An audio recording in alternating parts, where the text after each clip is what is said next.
el saludo. Esto me pide algo más. Acá está. Primero el saludo a quienes hacen posible este espacio, a Patricia Anra, Alicia Perego, y también hoy a Lautaro y a Laura, que están compartiendo las cuestiones técnicas y de organización, que son siempre muy difíciles. Pero en especial a ustedes que tienen el interés de compartir este espacio. Un espacio dedicado a la transmisión del psicoanálisis, que es una práctica imposible por definición. O sea, estamos acá en ese desafío, ¿no? En ese encuentro, cómo se transmite. Bueno, pero es un deseo el que nos convoca y lo podemos compartir. Y eso hace justamente a la propuesta, porque el nombre, verdaderamente me sorprende que se hayan interesado con tan poquito, porque el nombre del taller, que lo sensible en la escucha del psicoanalista, quedaba corto, excepto para quien estuviera interesado en ese punto, que es central a mi criterio. Por eso elegí este punto para trabajar con ustedes. Lo sensible de la escucha del psicoanalista viene con un copete que voy a ir desplegando en las dos reuniones. El copete dice que lo sensible de la escucha del psicoanalista es la que abre el espacio para que sea dicho el ser de verdad del síntoma, su indicación de saber, lo dable de curar,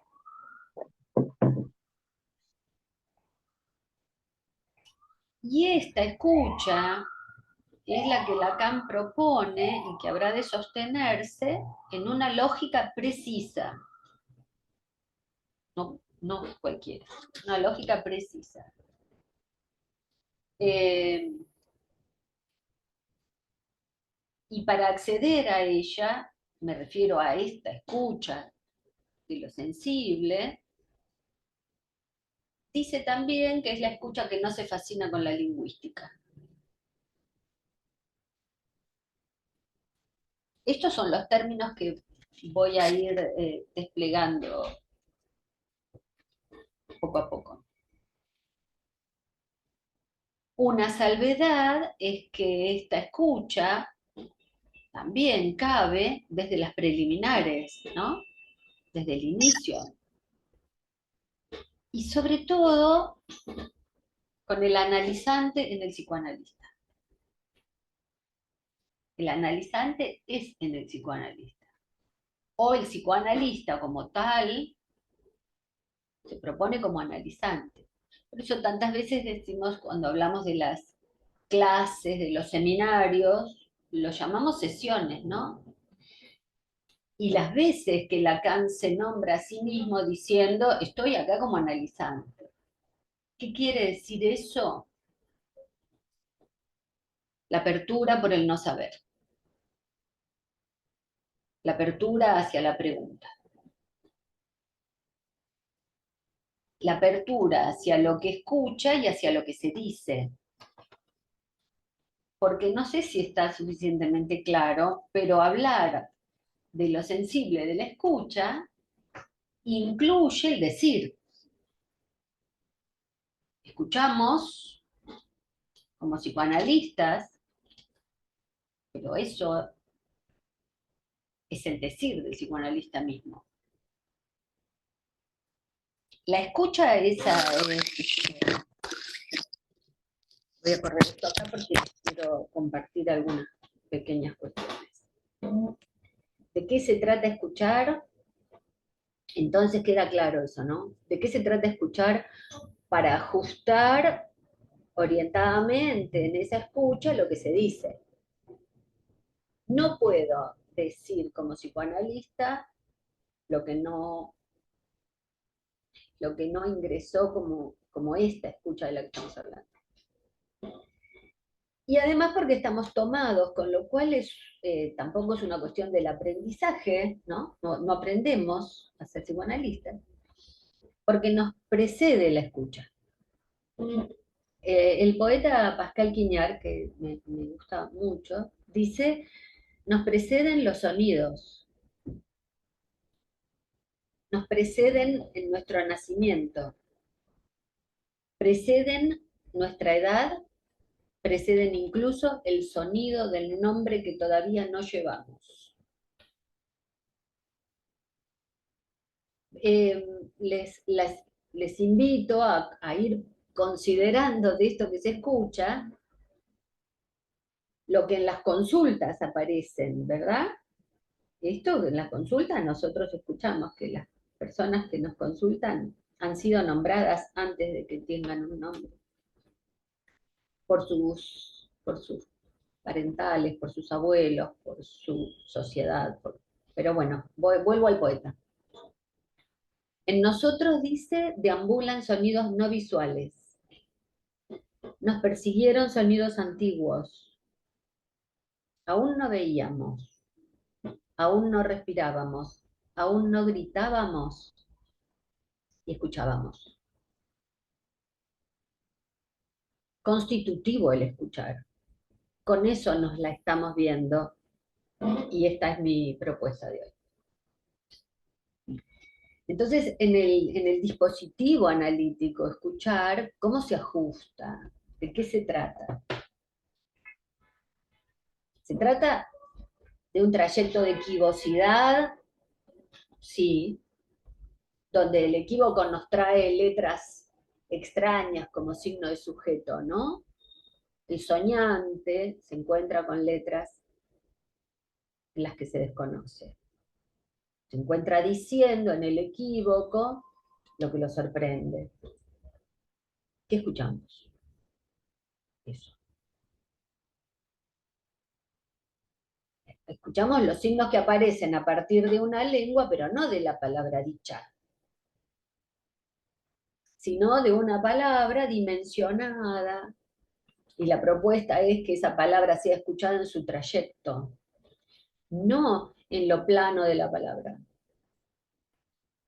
Porque la planicie de la palabra, la planicie de lo que se dice, es su universalidad. El psicoanálisis justamente es ese pasaje de universalidad del lenguaje al encuentro de una lengua singular.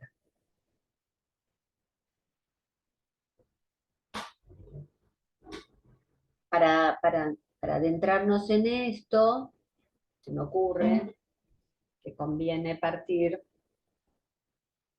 de donde partimos en la clínica, en la práctica, en el discurso corriente. Partimos del discurso corriente para ir más allá. Partimos de lo habitualmente dicho. En ese caso se trata de lo que se dice, se ubica el discurso corriente, es el lenguaje que corre por la calle. El hombre está guiado por el que se dice,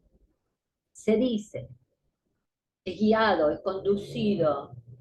Agregaría entonces que es sujeto de lo que se dice.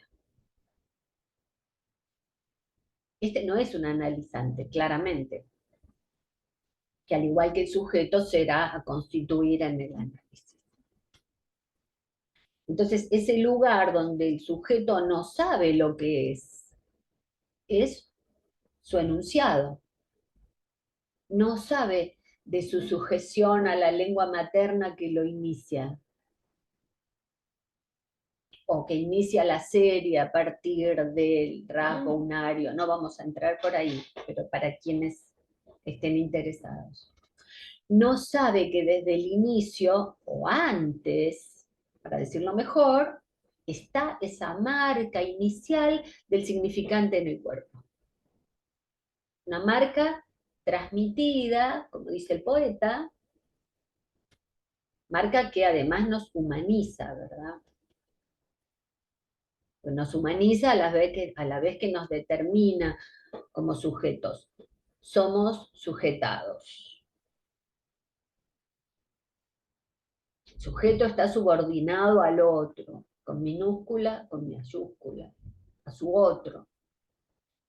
Subordinación y sometimiento, que sin saberlo será trauma, núcleo de síntoma, patos, nudos.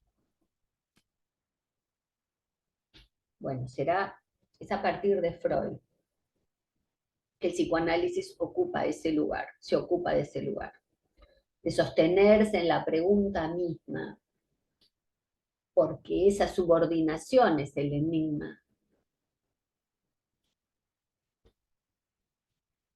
Es el misterio para quien habla. Sostener en la pregunta misma como trayecto hacia el ombligo, usa Freud, ¿no?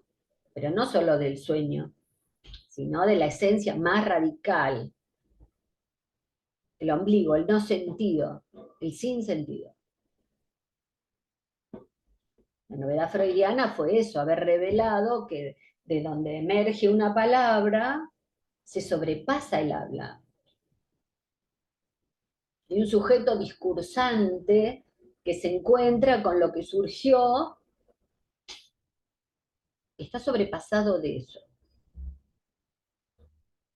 Eso nos acompañó Freud en este camino, ¿no? Donde surgió es en la palabra, la parte sufriente de los seres, y tomó forma de psicopatología. Entonces no desviarse de ahí es un sostén para la transferencia.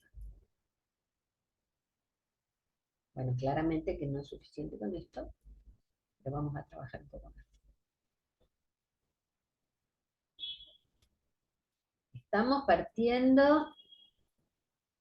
Estoy partiendo desde lo que para el psicoanálisis se define como el discurso del amo, como discurso del inconsciente. Recorrer ese trayecto hacia el discurso del psicoanálisis, y será, en tanto efectos del discurso del psicoanálisis, que el sujeto como tal se encuentre con lo sujetado a su otro, a que se abra ese ocultamiento, que se encuentre con que este amo actúa como un amo terrorífico, que es lo que lo determina en sus actos. Ese es el encuentro con el sujeto alienado. Entonces nos encontramos con quien asume como propio un deseo, incluimos el concepto de deseo, asume como propio un deseo que desconoce que le pertenece a otro. Y a veces llega a ocurrir en los análisis que alguien dice, pero al final eso no era mío, eso era, bueno, pero está comandando. Entonces, es un antecedente esta relación de la dialéctica del señor y del siervo, ¿no? Es la que toma Hegel en la fenomenología del espíritu. Nosotros, en el psicoanálisis, lo formalizamos en términos de matemas cuando hablamos del S1 y del S2, significante amo y significante de saber. Los S1 referidos al significante 1, al significante amo, también nombrado como ideal del yo, la verdad, del razonario, ese conjunto de significantes. Los segundos, los S2, correspondientes al campo del esclavo, que es el significante del saber. Porque ahora vamos a ver cómo es esta articulación entre el sujeto y la búsqueda de saber. La articulación entre el sujeto y su saber, que cuando cree que sabe, está siendo sabido por otro. Entonces, el reconocimiento del amo, del otro, otro. ¿Por qué? Porque el amo implica un valor que ha moldeado los caminos del deseo, ¿no?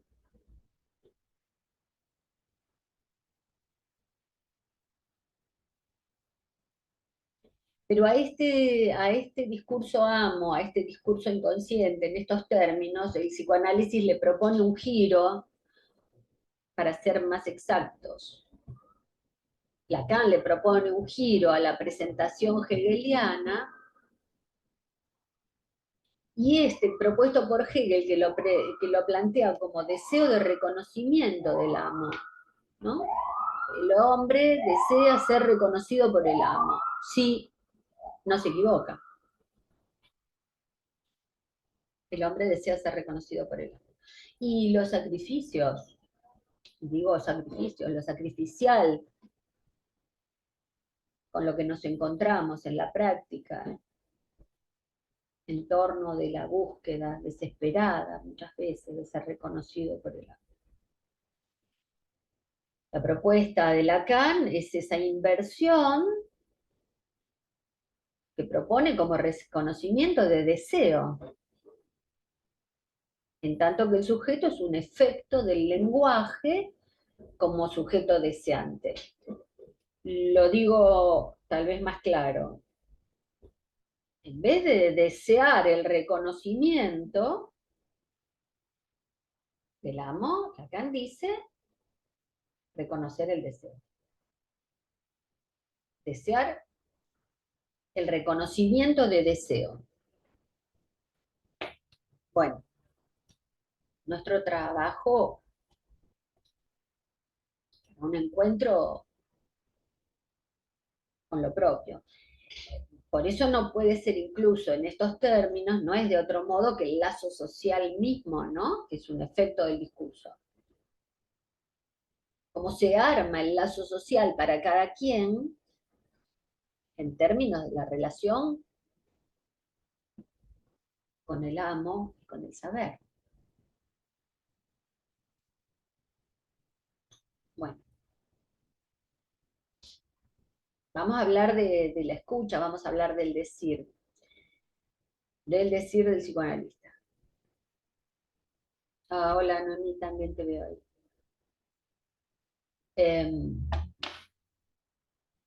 Que el psicoanalista conduzca entonces hacia un deseo posible. Un deseo que se libere y que no quede agobiado por las circunstancias. Las circunstancias que son en relación al sometimiento del amo. Que no padezca del pecado, del faltarle al amo.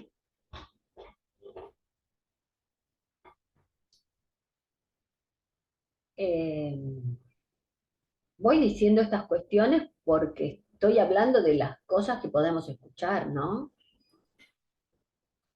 Escuchar sensiblemente,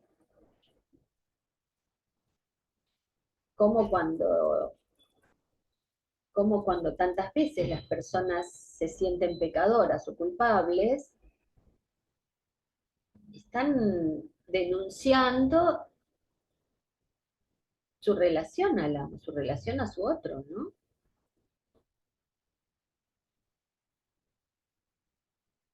Y la culpa que genera faltarle al amo, faltarle. Y cuando digo faltarle al amo, ahora vamos a emplear esto, ¿no? Porque es faltar al simbólico, faltar a la estructura simbólica que es la que determina cómo cada quien debe ser. No parece que estuviéramos hablando de una persona, o, bueno. Esta inversión se trata de que haya una cesión, que hay que ceder, pregunta abierta. Que es necesario ceder en ese punto para poder encontrarse en otro lugar. Pero en principio estamos trabajando para que pueda surgir un decir verdadero, verdadero considerando que esta experiencia en la que nosotros nos encontramos y compartimos se define justamente en el plano simbólico.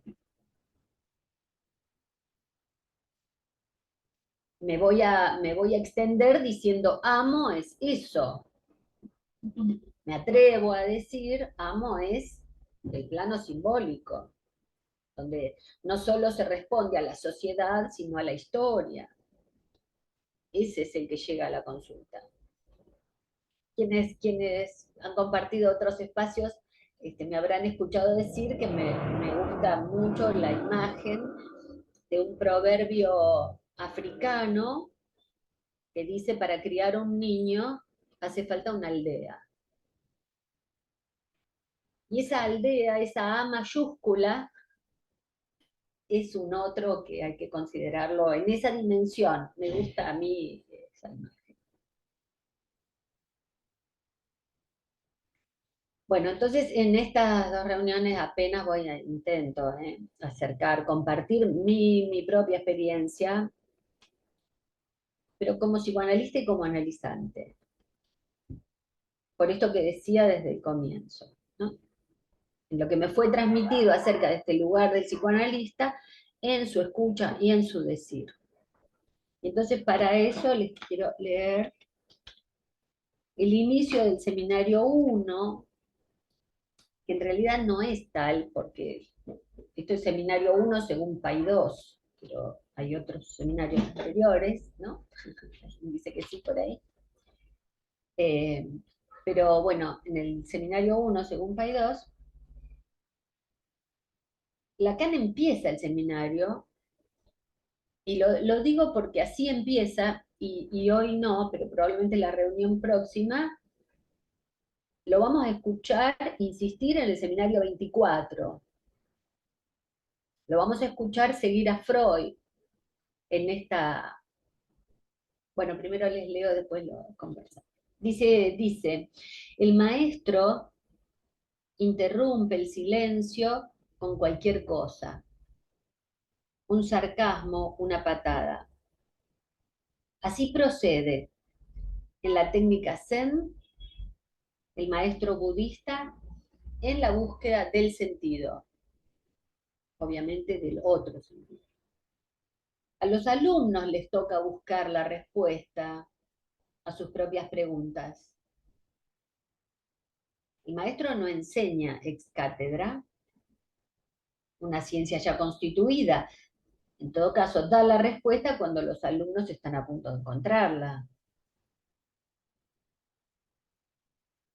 Esta enseñanza, la que él toma a su cargo en los seminarios, dice, esta enseñanza es un rechazo de todo sistema. Descubre un pensamiento en movimiento. No es un saber muerto el del psicoanálisis. El pensamiento de Freud, sigue diciendo, está abierto a revisión. Reducirlo a palabras gastadas es un error. Cada noción posee en él vida propia. Y esto precisamente es lo que se llama dialéctica. Es interesante el recorte porque empieza diciendo, proponiendo una posición del psicoanalista y va a rescatar a Freud. Dice, mirá que esto es freudiano también, ¿no? Bueno, ya... ¿Por qué? ¿Por qué el maestro San? ¿Por qué el Buda? ¿Por qué el arte? ¿Por qué la poética? ¿Por qué no la ciencia? ¿Por qué no el saber sabido? Porque es el saber que determina, que calla, que desconoce.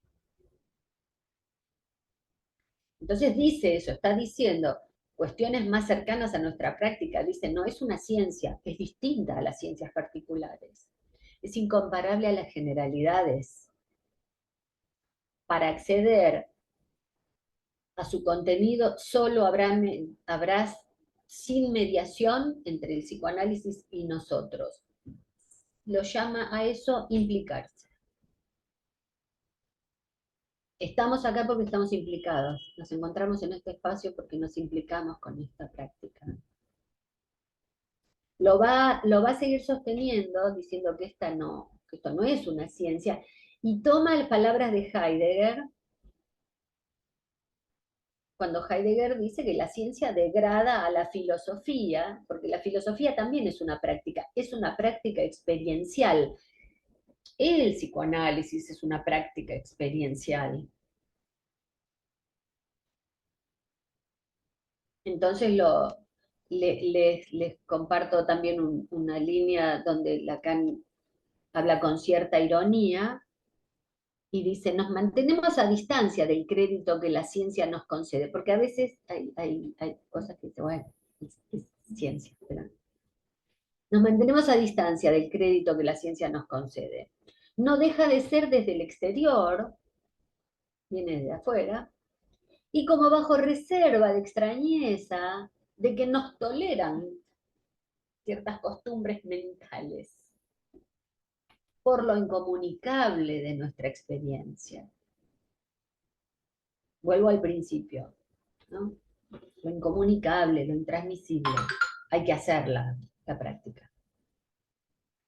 Entonces, esto que suele ocurrir, que se está leyendo, que se tenga la sensación de no poder decir, no poder entender, no poder explicar, es justamente el fundamento mismo de esta praxis. Del soportarse en esa posición, nombrada como el preguntar socrático, como el maestro zen, como el poeta. Se trata de esto en términos de acercarse a psicoanalizar. No se trata de saberes. Claro que no se trata tampoco de decir que no hay conceptos. Nosotros denominamos incluso conceptos fundamentales. Hay un seminario de Lacan, los 4 conceptos fundamentales. El consciente, la repetición, la transferencia, la pulsión. Pero no se trata de saberlos, se trata de preguntarse en ellos. Como abrir de esos conceptos preguntas como camino a recorrer. Para que las respuestas no sean una cancelación. Estoy hablando de la consulta, estoy hablando de alguien que nos habla, ¿no? Lo que escuchamos, no estoy hablando del concepto leído. Cuando alguien se muestra en su concepción, en sus conceptos. ¿Cómo escuchamos? Como conceptos sabidos, verdaderos, cerrados. Creemos en ese que habla como quien crea un concepto científico. Bueno, eso no sería una práctica viva. Este no es un saber absoluto, la búsqueda no es la búsqueda de un saber absoluto, sino de un saber tachando, tachante, tachado, que es el que vamos alcanzando en el análisis.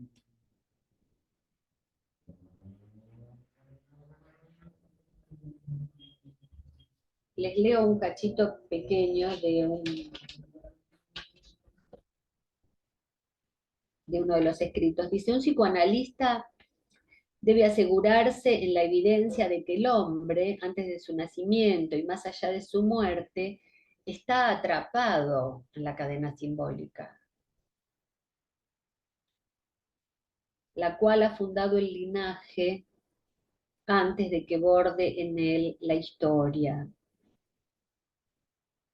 Avesarse en la idea de que es en su ser mismo, en su personalidad, como dicen cómicamente, donde está efectivamente tomado como un todo. Recalco el todo, porque ahora vamos a ir hablando de cuál lógica es la que se permite escuchar la palabra en el psicoanálisis, ¿no? Bueno, perdón, vuelvo. Donde está efectivamente tomado como un todo, pero a la manera de un peón. en el juego del significante, y desde antes de que las reglas le sean transmitidas.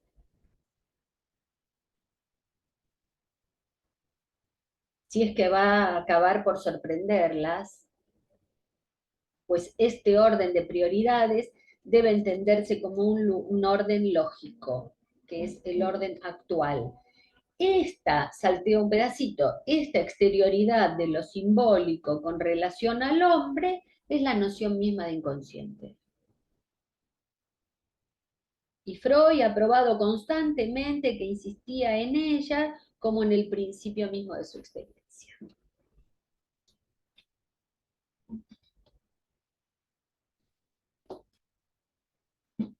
Escuchar no es aquí y ahora. Escuchar es esta distinción, este rudimento de la distinción entre el significante y el significado. Y dice Lacan, voy a hacer un dibujito nomás. Dice Lacan por ahí que la primacía del significante sobre el significado es algo que no ha podido ser enfrentado por los lingüistas. No se han ocupado de eso.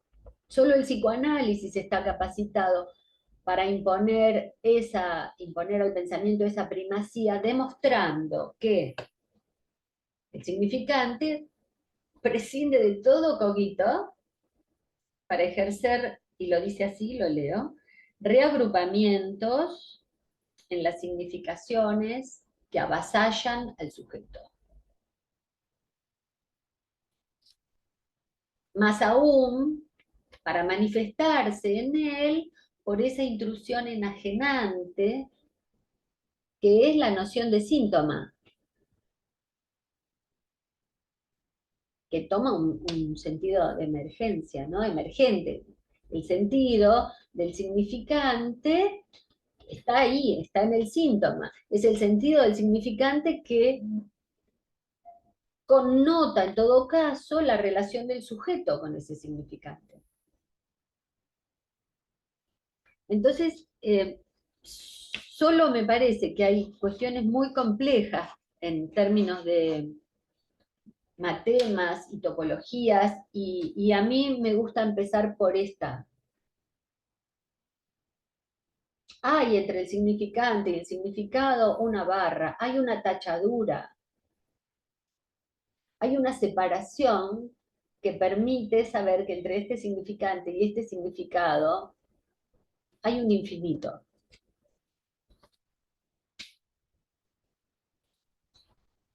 Y es el infinito porque no se sabe qué hay debajo del significante para cada quien. Entonces seremos sensibles si escuchamos sin saber.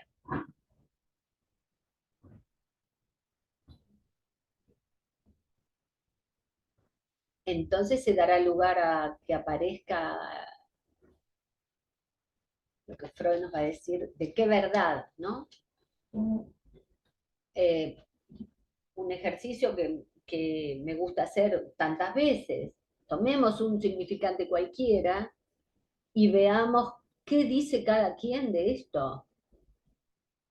El que uso siempre, y un día voy a pensar otro, lo digo, pero no lo. Un día voy a pensar otro, se ríe Cecilia, porque ya me. ¿No? Sí. Voy a hablar del gato, entonces, pero porque viene bien, alguien podría ayudarme un día y decir, mira, Mónica, hay otro. Pero el gato viene bien, porque cuando lo compartimos, el gato es el animalito, el gato es el objeto que se usa para cambiar una cubierta, el gato es una danza folclórica, el gato se le dice a una mujer que trabaja en la calle, el gato se le dice al que era presidente, el gato se dice tantas veces, el gato muerto, mi gato,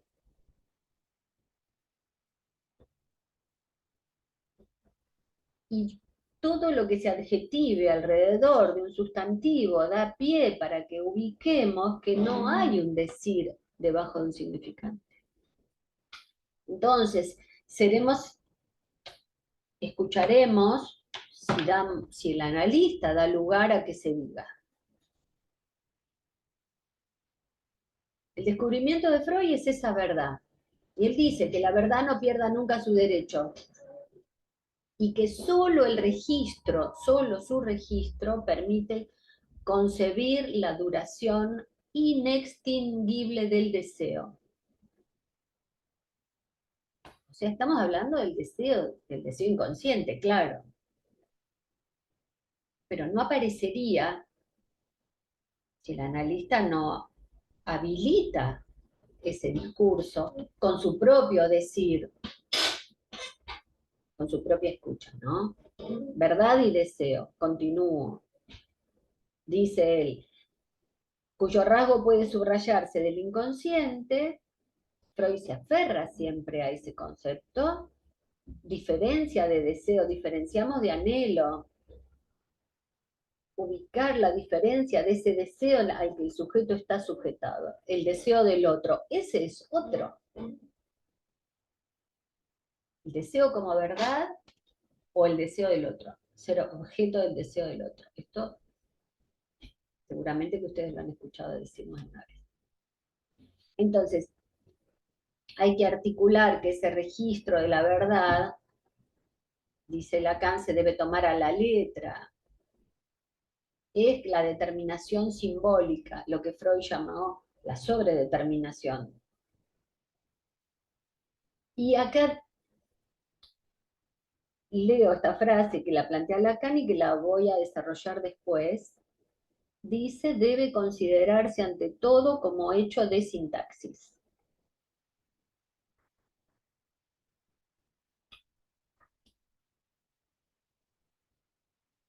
Los efectos se ejercen del texto al sentido.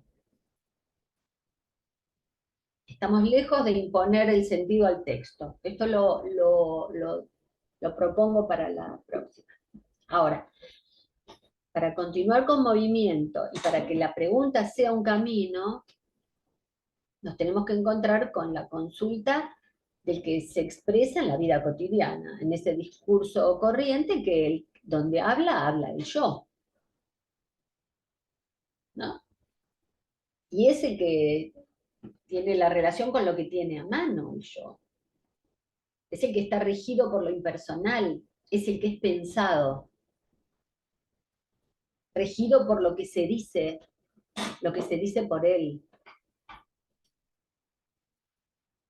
Y acá vale esta nota, donde Lacan dice, habla del recuerdo elegí yo esta, porque todo el tiempo, pero elegí esta nota que articula el tema del recuerdo. Dice, el inconsciente no es perder la memoria, sino por el contrario, es no acordarse de lo que se sabe. No me acuerdo más de eso. Eso quiere decir que no me encuentro ahí adentro. Esto no me incita a ninguna representación donde se pruebe que yo estuve ahí. No hay representación, queda suprimido, fíjense, ¿no? Queda suprimido el lazo del sujeto con un discurso, que es del decir, donde no sabe lo que dice, no sabe que ese discurso lo implica. Entonces Freud y el viejo ejemplo del paciente que nos pasa todo el tiempo. Sí, dije mi mamá, pero no tiene nada que ver conmigo. Lo que se dice sin que el sujeto se represente ni se diga.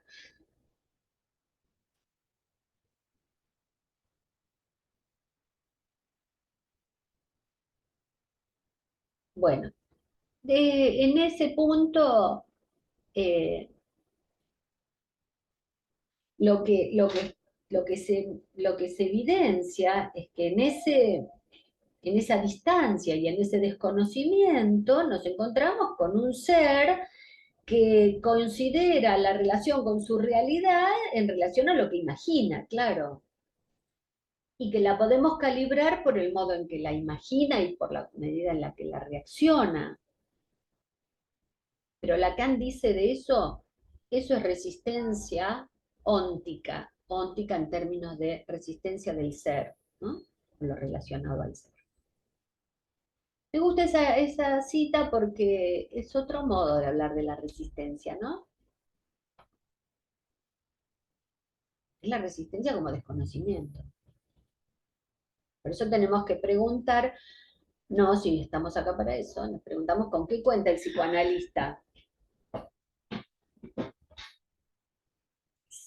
Si para empezar, este será un exceso que es incompleto, porque ¿cómo dirigirse a la pregunta por el sujeto? Por su goce.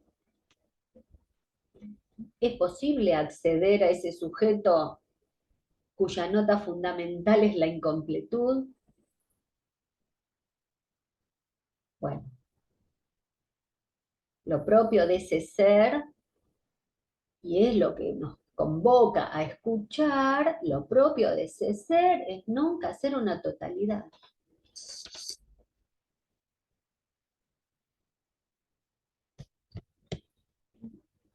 Entonces, para hablar de incompletud, vamos a hablar de muerte.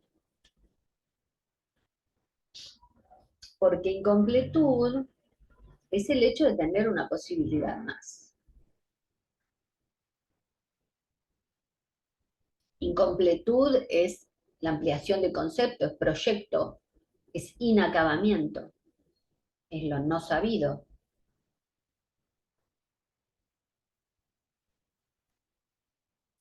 No es totalidad, no es plenitud, no es la lógica aristotélica de los universales. Ahora vamos a decir algo de eso.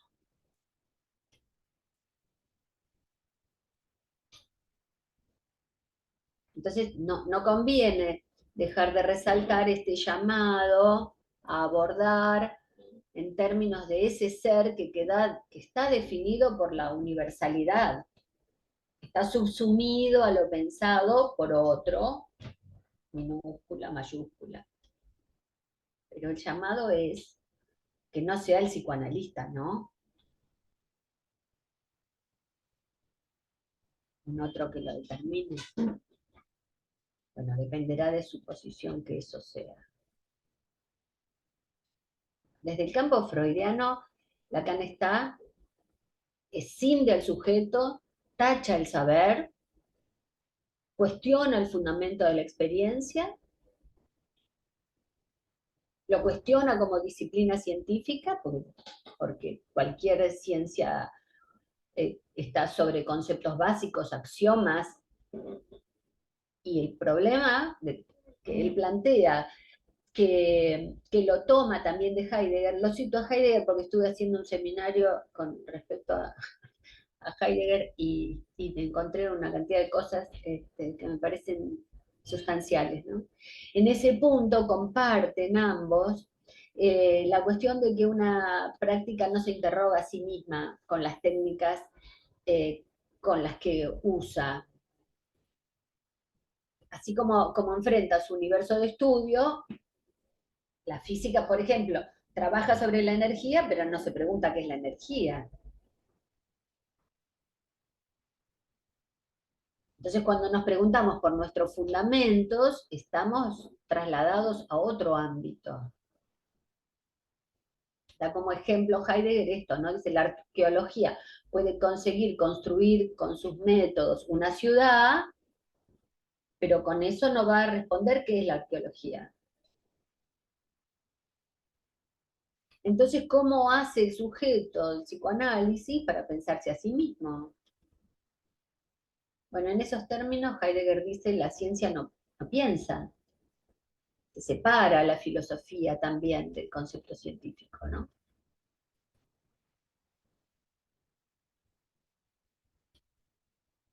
Bueno, entonces, esa pregunta incansable, ¿qué es el psicoanálisis? La pregunta que Lacan y Freud no descansan de hacer, es la insistencia que cuestiona el fundamento y lo hace en la prueba de despertar a los psicoanalistas para averiguar qué es el psicoanálisis. Pregunta por el quehacer, afecta la comodidad de la comunidad psicoanalítica. Con esa interpelación pone en cuestión la naturaleza del campo freudiano.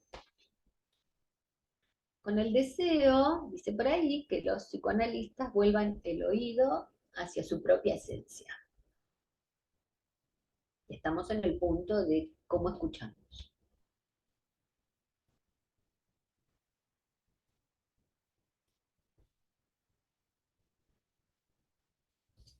Cuando Lacan redefine la noción de sujeto, pero no sujeto como lo fundamental, en los 4 conceptos fundamentales no está el sujeto, es porque vamos hacia separarse de ese sujeto.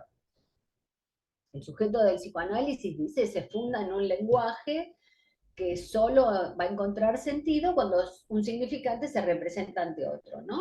Pero bajo la barra freudiana. Esa representación es bajo la barra. Es ahí donde se escucha. Es supuesto sobre ese supuesto que se da el análisis. Por eso hay quien dice que la cuestión del mérito del hallazgo de Lacan no es solamente haber considerado que el sujeto está dividido, que lo podía haber dividido en ser y no ser, sino haberlo dividido entre representación y conjunto de representaciones. Porque de ese modo hace estallar al sujeto en sus dichos.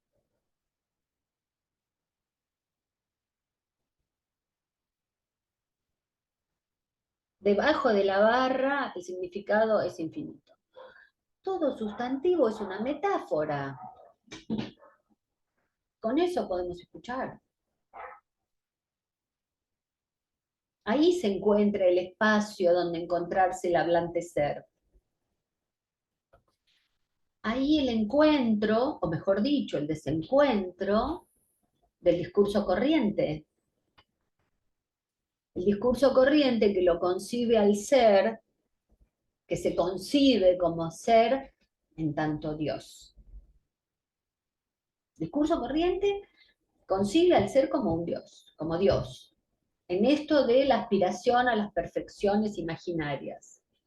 Con eso sueña el ser, con eso sueñan nuestros consultantes. Ese es el sueño del discurso corriente, pero es un sueño que engaña, a diferencia del sueño del soñante. Y ese va a ser a descifrar. Y ahí estamos otra vez debajo de la barra.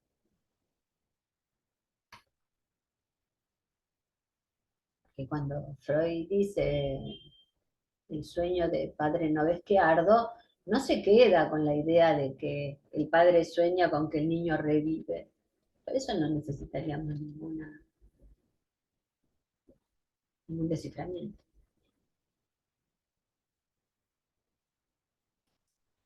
Entonces, el hecho es que estamos hablando de hechos de discurso. Un discurso que lo buscamos como salida en el análisis, y Lacan va a decir es un hecho que deja plantado a los otros discursos. Deja plantado el discurso del amo, deja plantado el discurso universitario, deja plantado el discurso científico, deja plantado el discurso del capitalismo. Vamos a decir algo de esas cosas. Entonces, mediante el discurso analítico, el sujeto se manifiesta en su iancia.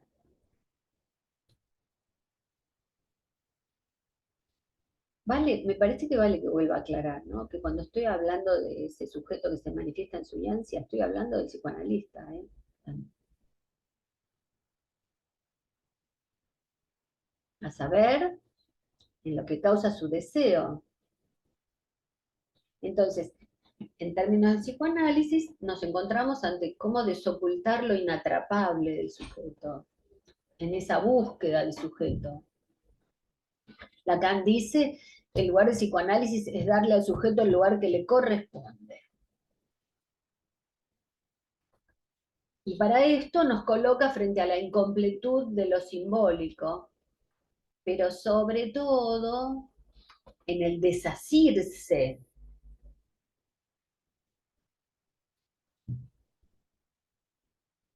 Desasirse en términos de que lo imaginario y lo real compongan un agujero verdadero.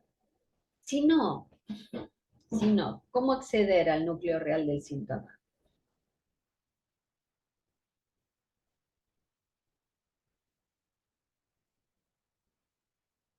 ¿Cómo quedar tomados por el yo que resiste velando, resiste, ¿no? Como decíamos recién, resiste velando. Ahí el yo en juego, el narcisismo cuando es intocado, el yo que rechaza lo real, que rechaza el obstáculo que impone lo real.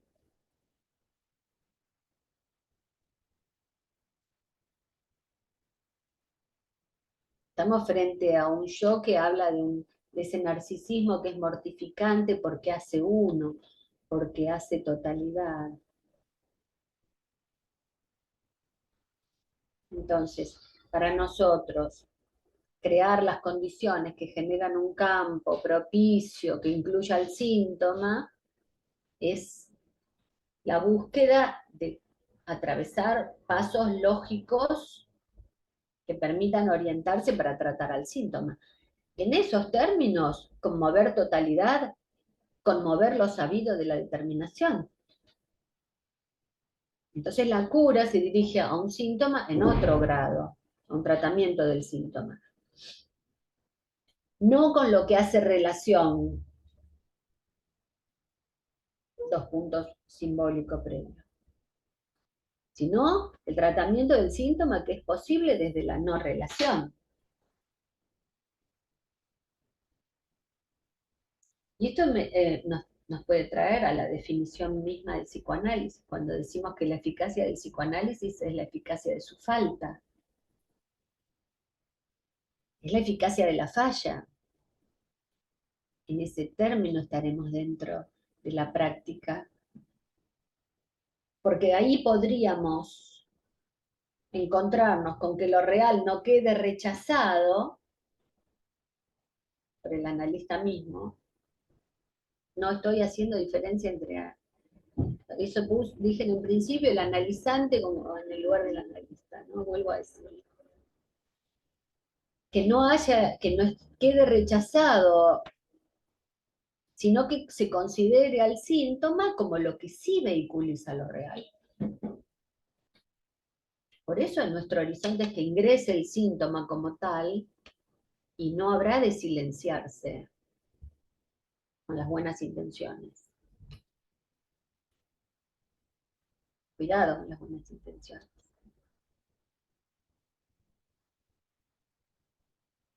Entonces, escuchar y decir están en esta articulación presente, ¿no? Por eso tomé una intervención de Recanati que dice algo así: en mi palabra misma conservo el estatuto de oyente. Justamente al no significar en mi discurso, sino el hecho de haber oído.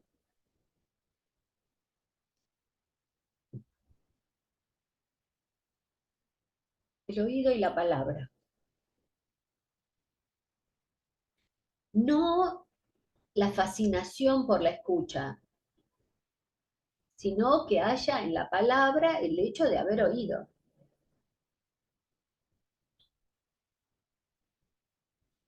Entonces, la interpretación, el señalamiento, el acento, como ustedes quieran llamar a cualquier palabra que ponga en juego en sus operaciones el analista. Conservo el estatuto de oyente. Conservo el estatuto de analizante. Entonces voy al principio, en la necesidad de distinguir el abordaje del inconsciente desde la lógica una lógica precisa. Vamos a hablar de qué lógica se trata. Desde la lógica, a diferencia del abordaje fallido del inconsciente desde la lingüística.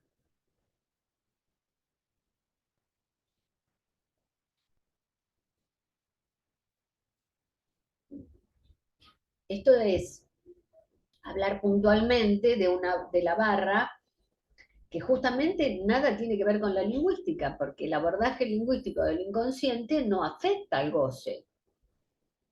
No llega el abordaje lingüístico a incidir en la persistencia del sujeto en lo imposible, porque la lingüística hace a la metonimia. Es infinitamente posible que esa persistencia del sujeto sea para desconocimiento. El yo no quiere saber de su incompletud, ni de su indefensión. Pero no es que alguien no quiera saber. A veces se escucha eso. Se dice un paciente, ay, no quiere saber. No,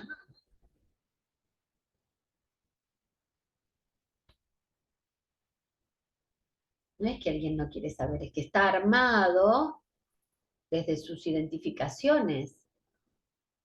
Por lo tanto, siempre se habla desde lo conocido, que no deja de ser una ilusión de conocimiento. Es una ilusión de conocimiento, eso es el yo. Creer que se sabe de lo que se está diciendo. Y obviamente que además es una ilusión constitutiva, necesaria, porque de no ocurrir eso en los primeros meses, las consecuencias son devastadoras, ¿no? Entonces, insisto con esto, el yo es la realidad inmediata, es la inmediatez que podemos atravesar para abordar un otro decir singular y propio. Eso es para afectar al goce. Llegar a incidir en esa persistencia del inconsciente en lo imposible. Pero quiero aclarar, afectar no es detener, no es acotar. No, no acuerdo con la idea de que hay que acotar al goce. Es un concepto de Miller, no es un concepto de Lacan. No es acotar, es atravesar, es hacer trayecto de la cura hacia otro goce que el goce que hace padecer. Atravesar, afectando lo ilimitado del padecimiento. Ahora sí, si hacemos tiempo, me voy a detener con una imagen bíblica que me parece que nos puede iluminar un poco. Pero ese fue el paso que Lacan hizo hace 30 años. Despejar la lingüística para abordar al inconsciente desde la lógica. Lo que corrige al mito o al fantasma es la lógica y no el juego del significante. No es la satisfacción de la escucha por los juegos del significante. En algún lugar dice, yo no lo encontré, pero en algún dice que los psicoanalistas dejen de jugar a los crucigramas. Pero en Upir dice, se trata de que el analista tiene que hacer en su cuerpo, en su existencia de analista. Y eso está lejos de promover la fascinación de la escucha. Entonces, todo lo que hace al lenguaje, todo lo que hace al inconsciente, juega sobre efectos del lenguaje. Ahora, que pueda haber en eso un decir que se diga, es precisamente lo que se le escapa al pensamiento. Esa es la resistencia óntica de la que hablé recién, ¿no? Una resistencia. Él juega ahí con esta diferencia que me parece que es orientadora para lo que escuchamos y lo que decimos. Dice, juego con la palabra en francés de la que hago, no sin razón, un soporte del ser. Un on, un ente, y no el om de la omnitud, de la totalidad, de la plenitud, de la universalidad. Omnis, derivado del latín. abordar la omnipotencia. ¿De quién? Del otro. Es la cuestión. Acercarnos a la incompletud, es parte del trabajo. Entonces, lo que se refiere al lenguaje es ir a su frontera y más allá. Que nos deja implícita la cuestión del deseo de saber, ¿no? En esa relación entre el saber y la verdad está eso oculto, y está quien consulta, porque quien consulta quiere saber de su inconsciente. Pero a veces no lo sabe. No, a veces no. No lo sabe. No sabe qué quiere saber de su inconsciente. No. Viene porque quiere saber por qué otra vez hizo lo que siempre hizo y sabe que eso no lo tiene que hacer. Bueno. Pero en esa consulta, nosotros sabemos qué quiere saber de su inconsciente. No tengo por qué explicárselo a nadie, pero entonces la escucha del psicoanalista será responder a esa demanda de escuchar el inconsciente. Es una demanda verdadera.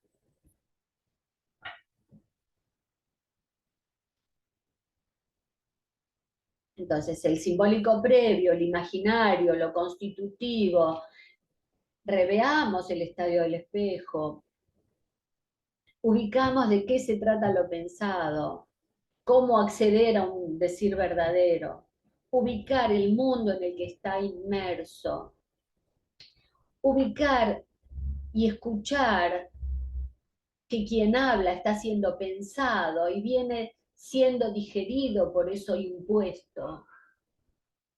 La imagen, en el mundo que vivimos, los medios masivos, las redes, la comunicación, viene, se impone, me atropella, me violenta. También vamos a incluir a los objetos, al objeto de la mirada, al objeto voz, vamos a incluir al otro, pero de lo que estamos hablando es de lo que atropella como discurso unívoco. Por eso estoy hablando de qué es lo que dice el psicoanalista y qué escucha, ¿no? Se pretende unívoco. Y como es unívoco, entonces lo leo, lo entiendo, lo comprendo. Es digerible, fácil de asimilar, está todo clarito.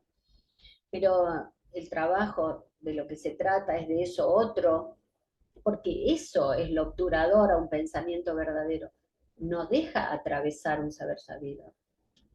Frente a eso, Lacan propone la incomodidad, que nos incomodemos. Dice que el sillón del analista es incómodo. También dice esto que hacemos no es pensable. No es pensable jugar en el campo psicoanalítico, excepto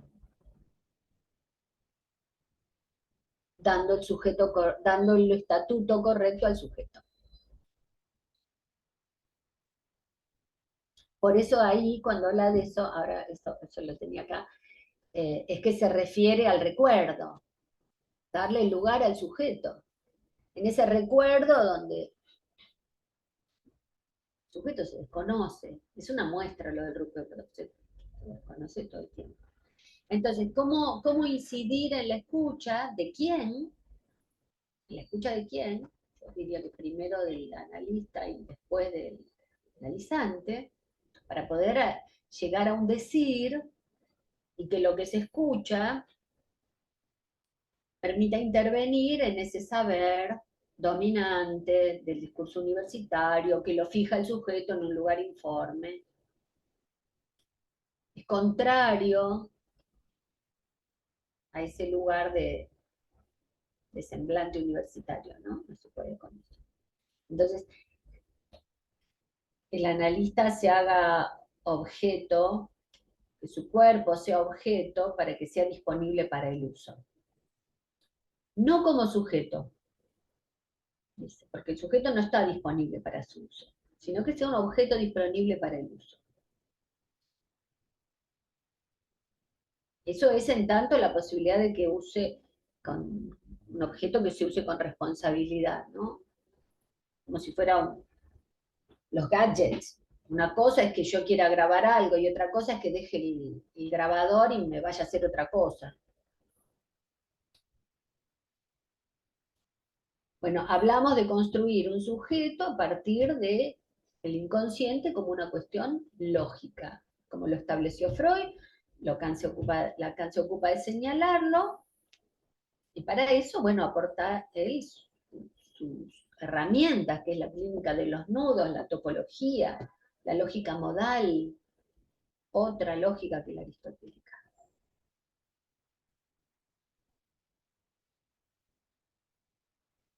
Ese orden de indeterminación del sujeto con un saber que no alcanza, es lo que implica el psicoanálisis y es lo que hace que sea una práctica interpretativa.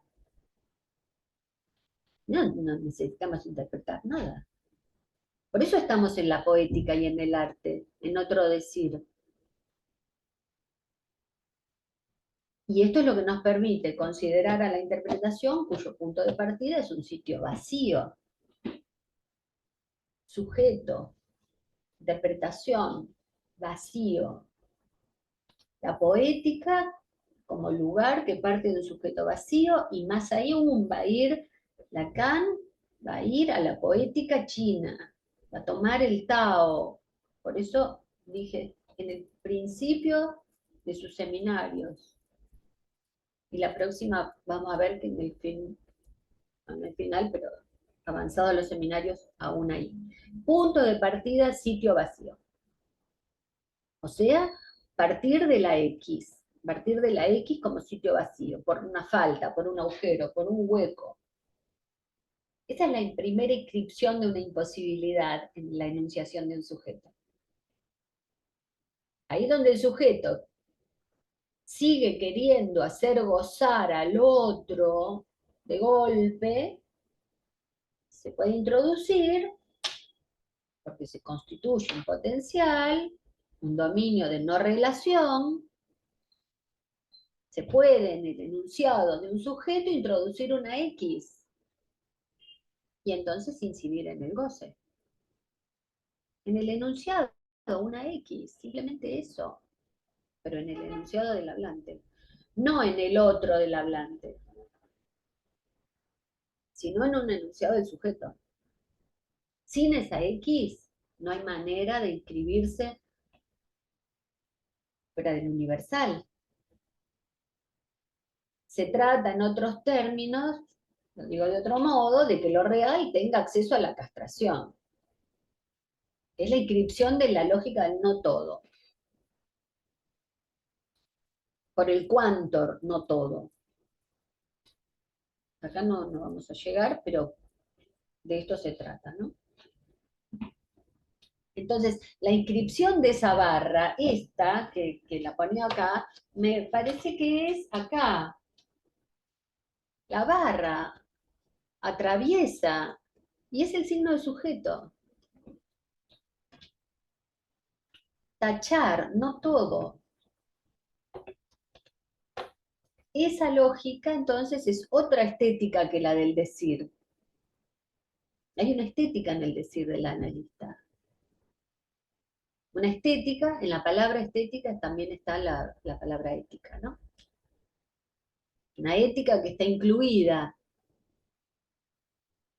Y de salirse de ahí es muy fácil caer a título interpretativo en lo que se despliega como moralismo, conformismo, pero que Freud dice fervor conciliador, las buenas intenciones, algo que nombramos hace un ratito, ¿no? Las buenas intenciones que en algún lugar esperan ser recompensadas. ¿Qué puede pasar? Freud dice el modo pastoril, no es el modo freudiano, y solo alcanza con leerlo para ubicar la poética en su decir, en sus intervenciones, en su escritura, ¿no? En el 37, Freud dice, en el 37 los analistas son personas que han aprendido a ejercer un arte determinado. Por último, no se olvide que el vínculo analítico se funda en el amor por la verdad. Me detengo en la frase para ubicar esos dos términos. Arte, dice, arte es vacío, arte es, el arte no dice, el arte no explica, no quiere decir, el arte da a ver.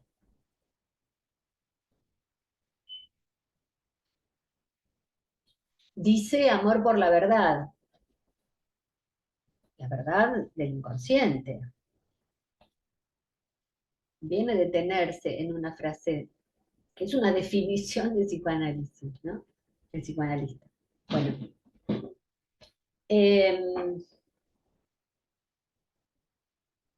tal vez tengo que recortar alguna cosa, pero estamos ante la cuestión de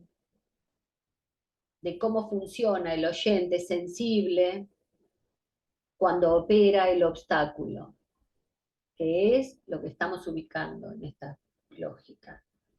La cuestión del todo y de la excepción. La excepción, no en el sentido de un particular afirmativo, no del alguno, algún, ante el obstáculo como la exclusión del universal. Hasta tanto, si no, lo humano no sale de lo universalizante. Una madre es así, y lo que no es así, entonces no es una madre. Universales, que hacen al padecimiento.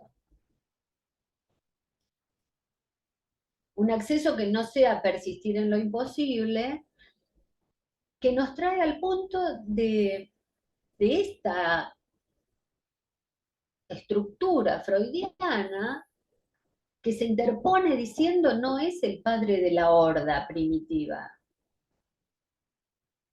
Entonces, eso es la excepción y la lógica que deja hablar a un sujeto. El obstáculo que se interpone cuando Freud dice, no gozarás de todas las mujeres. Le dice a la madre, no reintegrarás tu producto. Todo no. Eso es lo que introduce la frase, habrá goce, pero será limitado. ¿Se entiende que estamos en la articulación de una lógica corrigiendo al mito? Entonces, la salida del prosdiorismo, todos, ninguno, es lo mismo, de los universales, donde el sujeto sigue sosteniendo todo tiene pene, nada tiene pene. Queda desconocido el campo potencial del deseo. El lenguaje va a alcanzar, ya nos dijo que no, porque el ser se retira, el sujeto se retira. No lo vamos a alcanzar con el lenguaje. En lo discursivo se trata de decir, nunca voy a alcanzar a decir todo lo que quiero decir. Por eso está el arte como manifestación, que no quiere decir, simplemente dice. Por eso está el modo del oráculo, tantas veces ingresa esa figura en el psicoanálisis, el oráculo de Delfos. No dice ni oculta, dice Heráclito. Bueno, y Lacan va a decir, la comunicación se funda en un fallido. Va a decir, la verdad surge del equívoco, de la equivocación.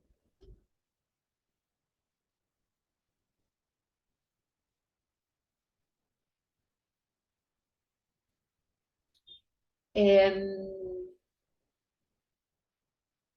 voy a Voy a saltear alguna cuestión más para, para ubicar esta pequeña parábola que también hace a mi criterio, es una buena imagen para ver en qué momento la operación del analista está y para qué. Porque si bien estamos hablando de los medios del hablante, vamos articulando eso, ¿no? Vamos articulando sobre todo que no se trata de la inmediatez, no se trata de volver a lo inmediato, se trata de incidir en la satisfacción inmediata, que es totalizante.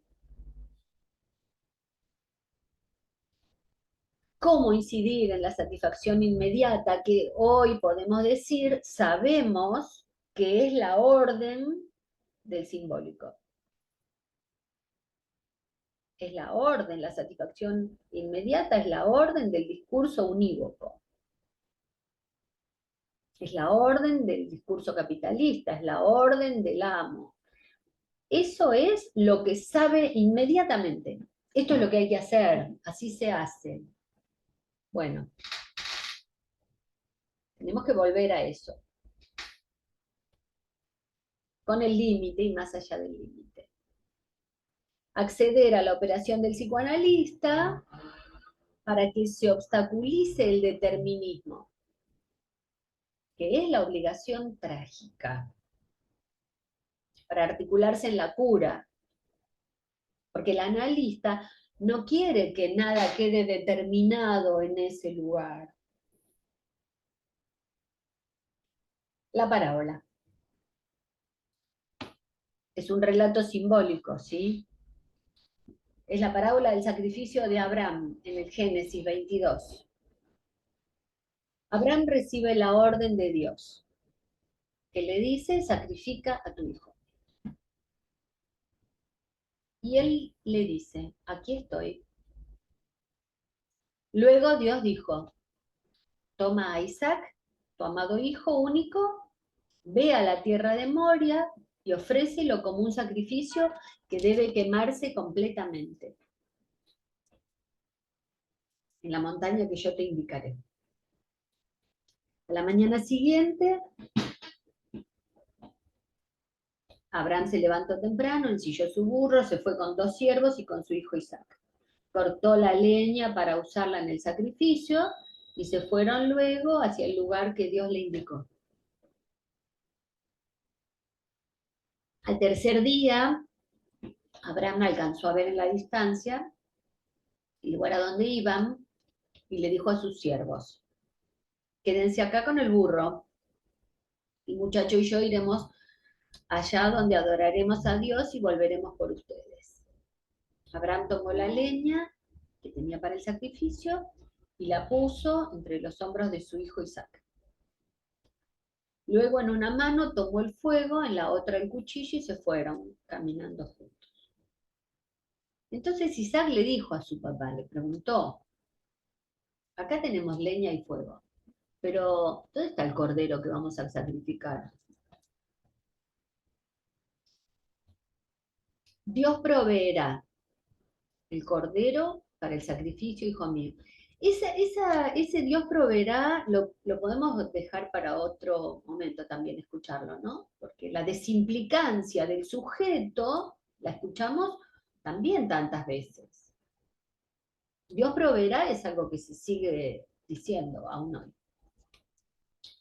Bueno, Dios proveerá el cordero para el sacrificio, hijo mío. Entonces ambos siguieron caminando. Cuando llegaron al lugar que Dios le indicó, construyeron un altar, se acomodaron en la leña.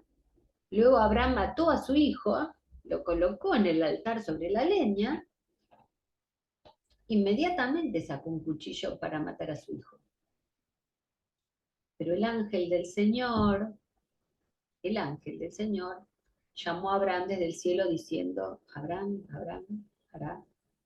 Abraham respondió, otra vez respondió Abraham, aquí estoy.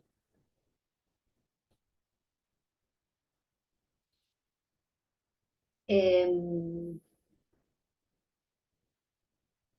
Lo llamamos esto última vez la maldición asumida, ¿no? Consentida. Bueno, ahora el ángel dijo, detente, no le hagas daño al muchacho, no le hagas nada, porque ahora sé que tú respetas y obedeces a Dios. No le negaste a tu único hijo. Luego Abraham levantó la mirada y vio un cordero enredado por los cuernos en un arbusto, así que fue, lo agarró, se lo ofreció como sacrificio. Abraham llamó a ese sitio el Señor provee. Desde el cielo, el ángel lo llamó por segunda vez y le dijo, te prometo que por lo que hiciste, no me negaste a tu hijo, te daré mi bendición y multiplicaré a tu descendencia. Bueno, espero que en este relato puedan reconocer el acto de interdicción que desvía la pulsión de muerte, que interpone otra voz a la voz única, a la voz unívoca, ya no una sola voz a la que se asume y se consiente hasta lo sacrificial. Es la creación de lo múltiple contra el uno único, funcional, la que afecta la determinación irreductible. Porque lo vemos en la práctica, la posición del sacrificio de que es capaz de hacerse hacer a alguien por hacerse amar por sus otros. Aún así no se va a detener la pulsión, porque es pulsión. Pero no es lo mismo, es distinto cordero que hijo, ¿no? Vale decir que el empuje es el empuje. Sigue ahí como inhumano de lo humano. O sea que hay que seguir trabajando, sabiendo que la pulsión no va a dejar de expulsar. Bueno, si tienen algún comentario, eh, alguna pregunta, si quieren pensar en esto que estuvimos hablando y conversarlo la próxima vez.